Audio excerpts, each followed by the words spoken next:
Good morning, folks. Welcome to 3.15 launch day. My name is Pidge. Welcome to the channel. Today we're going to go through my 3.15 Necro starter build, which is solo self-found friendly.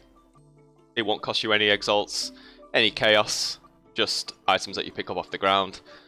So what we're going to look at is an introduction to the format of my leveling guides. If you followed last league, then you will be familiar with this. A full 0 to level 68 leveling guide, take you all the way through to maps. All the leveling trees, level 10, 20, 30, 40, 50 and 68. The Ascendency, Order and Flasks, Spectres, Bandits and Pantheons, and my endgame goals and wrap up. Let's get into it.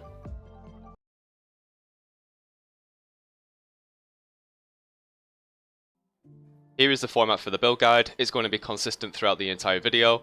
You're going to have items of interest on the left hand side, things to note, and then over here on the right hand side is going to be the meat of it, where it's going to show all of the gem links that you're going to need.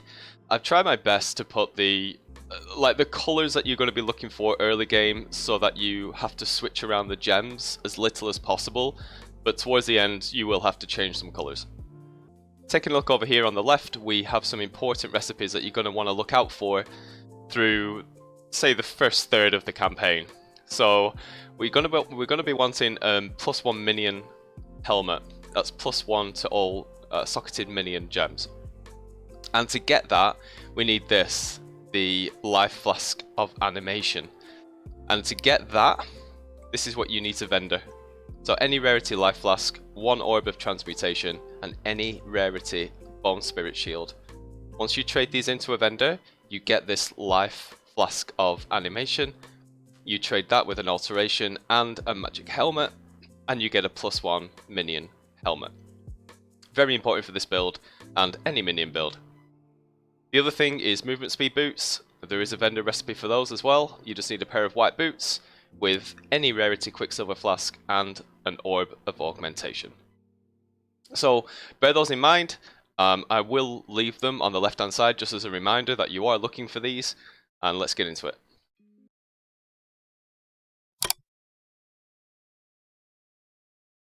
Starting from the very beginning, level 1, dead simple. I mean, we only need to get to level 4 before we can start using other skills. So I've chosen Frostbomb and Arcane Surge. You may have some other skills that you prefer to use at the beginning, but it's really not that important. And things to look for, again, this is going to be common throughout the entire video. So you're looking for that helmet, you're looking for those boots, and any gear with life and resistances. That is all you're going to need throughout the entire campaign, so any gear with life and resistances. And then here, I've put some gems that you're going to want to level. So pick these up as well. You don't use them, you just want to be leveling them. So either level them in your offhand, or level them in a spare socket that you have here. But pick all of these up when you can. At level 4, we're going to use Frostblink, Flame Wall, Holy Flame Totem linked with Summon Phantasm, Infused Channeling, and also Summon Raging Spirits. They're not going to be that useful at this point. Holy Flame Totem is going to do most of the damage. Use Frostblink to move around, and pop Flame Wall to buff your Flame Totem and your Summon Raging Spirits. Moving on to level 8, we can equip our zombies, minion damage, and melee splash. The zombies will die often, so if you get frustrated with resummoning them, just leave them for a bit, maybe summon them again when you're about level 15, and then they should be able to hold their own. Next we link SRS with minion damage and Infernal Legion. At this point, I do just want to make a note about minion damage. Now, minion damage has received a significant nerf where the minions receive 25% less life. And if this becomes problematic, obviously we can't test it because the league isn't live. If this becomes problematic, then switch out minion damage for either minion speed or melee physical damage or minion life. That's your call. All we can do is test it at this point and see if it's okay or not. Next at level 10, we want to swap out Frostblink for Flame Dash. We want to use Summon Skeletons with Minion damage and Infernal Legion. In our other wand, we want Flame Wall with Clarity and Vitality. Make sure not to level Clarity and Vitality very high at this point. I would say keep it under 10, so 10 max. And I've actually made that note over here on the left hand side. With SRS, we now link minion damage with Combustion. Levels 11 to 38, it's really just progressing through the campaign with the skills that you're using and changing out some as and when they become available. So what I've done here is I've showed you, this is what you should look like by the time you get to level 38. And here in brackets, you'll see that I have indicated at what level you'll be able to switch to these gems. So Skitterbots is available at 16, Convocation at 24, so pick these up at these levels and then socket them in. By the time you get to 38, this is what your build should look like. Once you reach the end of the campaign, around level 65, level 68, you're going to be using all of the gems that you've been leveling up throughout the campaign. So the main damage dealers now are raise Spectres, raise Zombies, and they can just be supported by Summon Skeletons if you feel like you need it. The Stone Golem in the gloves there, that is proccing Feeding Frenzy. If you feel like you have enough survivability at this point, maybe you've just got really good rolls with your life, then you can swap the Stone Golem out for a Carrion Golem, and that will just give you some more bossing DPS. In the first weapon slot there, we are using Flesh Offering. That's pretty important at this point. If you don't know how Flesh Offering works, it basically consumes corpses that are on the ground to give your minions a buff. If there are no corpses on the ground, so it's a boss fight, you can use Desecrate to create corpses and then proc Flesh Offering that way. Try it with, try it without. If you feel like you need it, use it. If you feel like you don't need it, don't use it. Over in the other one there, we have Wrath and Precision, and supported by Generosity. That's going to give Wrath and Precision to your minions rather than yourself. You don't need any of that stuff. Don't level Precision past level 10. I should have put that note there on the left, but I've missed it. Just a note about Spectres. Don't bother using them until you're about level 50. So you want the gem to be about level 12, level 13. It's just not really much point using it before that point. They will just fall over. I'll just mention again the note on minion damage. If it does prove to be problematic with the nerf, which we've been unable to test, then feel free to swap it out for, say, melee physical damage or brutality or multi-strike, something like that. We're just gonna have to suck it and see. I've purposely left minion damage out of the Spectre links. I would put it in place of elemental focus, but I'm just a little wary of, Spectres were already nerfed last league in terms of their health, and I don't want to give them that 25% reduced health. Whereas I feel like the zombies and the skeletons it doesn't matter, but zombies, I feel like they can probably survive through it.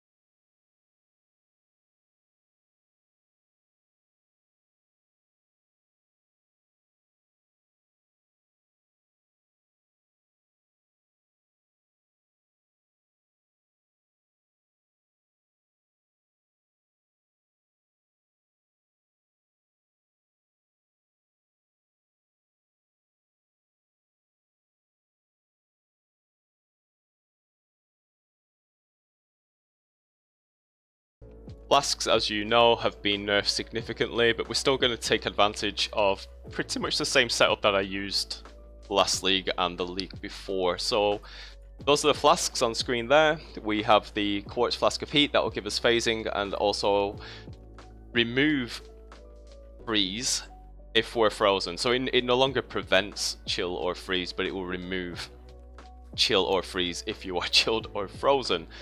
So again, this is a bit of an unknown how it's going to feel, but these are the flasks I'm going to recommend. Life Flask of Staunching to remove bleed, the Basalt's Flask of Iron Skin, the Granite Flask of Reflexes, and the Stibnite Flask of Warding to remove curses. The Iron Skin and the Reflexes are really important because they synergize with increasing your evasion rating and armor. For the Ascendancy, we're going to take Necromancer, and here is the order for taking the nodes. So first of all, we take this one down here, then we take this one right here, and finally in the campaign we're going to take this one here for the +2 minion gems. Once you get into mapping, you'll start to unlock the fourth one, and we would take this one here for bone armor.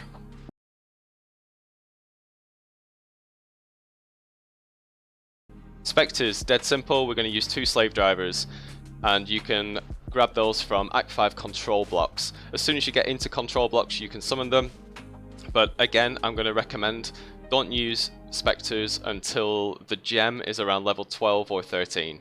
It's just not worth it, they die a lot. If it doesn't bother you, keep resummoning them, then go for it, but that's my recommendation.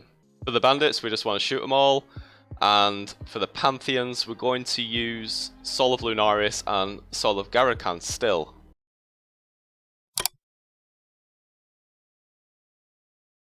Let's take a moment to talk about endgame and where I'm going with this. So with the sheer amount of nerfs in 3.15, I do not want to speculate too far into the future, which is why this league starter stops at mapping. But that's not where the build guide ends. This will be a progressive build guide, and the reason I want to do that is because the nerfs may force me to go in a different direction than what I have planned right now. So it's important that we just take it step by step. But if you followed my build guides in the past, you'll know that I like to push my build to the absolute limit. So that's where we're going with this. Just to give you an idea of where I intend to take this build, here are the stats that I'm looking to achieve, and you are all welcome to come on the journey with me. So over 80 million Cyrus DPS with over 6k energy shield. I'm trying to be conservative with this because, as I've stated before, I'm really not sure how this league is going to go. But this is my intention, and let's see if we make it. Now, how can you follow along? So I will be streaming the build regularly on Twitch, so if you want to be on the pulse and you want to see what I'm wearing today, what changes I've made since yesterday, then you can jump in there, have a chat, have a look at what I'm running. On YouTube I'm going to be uploading regular updates. These won't drag on, I'm just going to showcase the build in its current form, what changes have been made since the previous video, and it'll become a progressive story of where I've taken the build, and it'll give you the benefit of hindsight because any issues 3.15 related that I've hit or I've unforeseen, I will be able to overcome, and you'll get the benefit of that knowledge. I also invite you to join the Discord community. If you followed any of my builds in the past, you'll know number 1, we push it to the limit, and number 2, the sheer amount of support that is available in the Discord community. And I highly recommend joining it. There's over 3,500 players in there, so much knowledge that you should take advantage of, and just become part of the community, you know, make friends. You'll find other players that you can interact with, maybe get on your friends list in game and do stuff together. It's just a good place to hang out and get involved. All of the links will be in the description, and because this is going to be a build diary series, I highly recommend hitting the bell on YouTube and subscribing to the channel. That way you'll get notified when new videos do become available. And that's a wrap. If you enjoyed the video, please hit a like, and I will see you in the next one. Peace out.